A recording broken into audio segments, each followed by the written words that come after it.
5 orang korban keracunan di Bekasi, Jawa Barat ternyata satu keluarga. Mereka terdiri dari ibu, 3 anak, dan keponakan.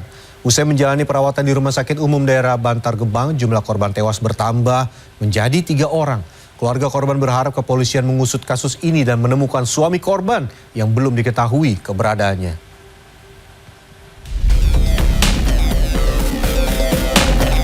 Korban tewas satu keluarga keracunan di Ciketing, Udik, Bantar Gebang, Bekasi, Jawa Barat bertambah menjadi 3 orang.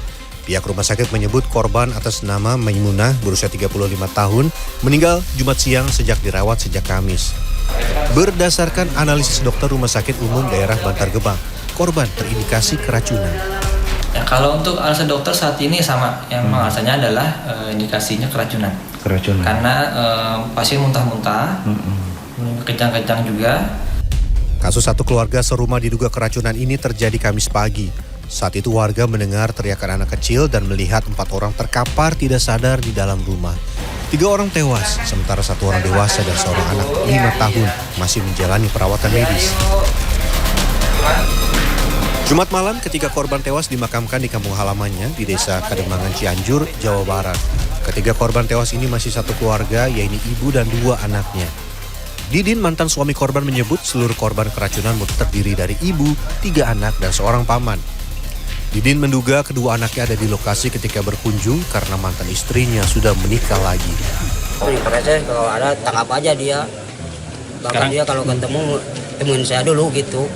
Sekarang bapak tirinya ini udah menghilang atau gimana? Hilang, nggak ada. Kabur dia juga nggak ada. Saya jawab tuh. Di polseknya nggak ada.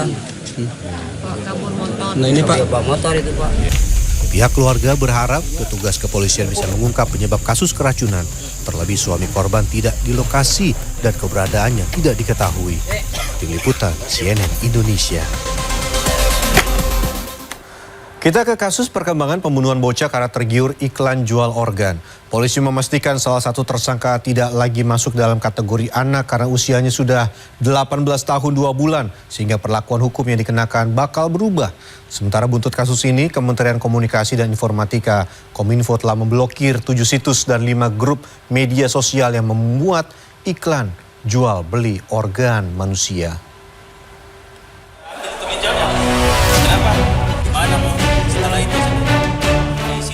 Polisi menyatakan tersangka AMF, salah satu dari 2 tersangka kasus pembunuhan bocah dengan motif penjualan organ tubuh, dinyatakan sudah dewasa. Berdasarkan akta kelahiran yang ditunjukkan oleh orang tua tersangka, AMF yang awalnya didata berusia 14 tahun, ternyata sudah berusia 18 tahun 2 bulan. Untuk itu, penanganan hukum tersangka AMF akan dilakukan sama seperti orang dewasa. Awal penyidikan diperoleh keterangan bahwa kedua pelaku masih di bawah umur. Tapi setelah kita mendapatkan kutipan akte kelahiran dari orang tua para pelaku, ternyata 1 orang yang inisial F itu telah berusia 18 tahun lebih, lahir pada tanggal 5 November 2004. Sementara tim Satuan Reskrim Polrestabes Makassar terus menelusuri situs jual beli organ tubuh yang membuat kedua tersangka nekat membunuh bocah MS 11 tahun. Berdasarkan pengakuan tersangka AD, dirinya pertama kali melihat situs jual beli organ tubuh manusia saat tengah berselancar di dunia maya pada Maret 2022. Saat itu pelaku melihat penawaran dari pembeli sejumlah organ tubuh manusia dengan mata uang dolar Amerika Serikat.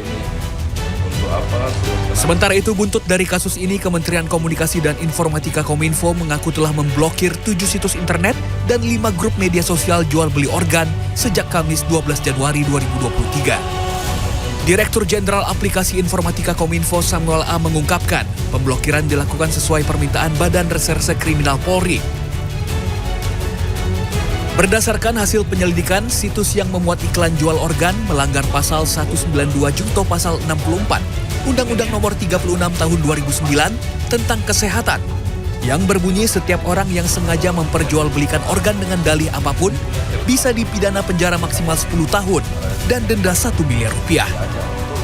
Tim Liputan CNN Indonesia.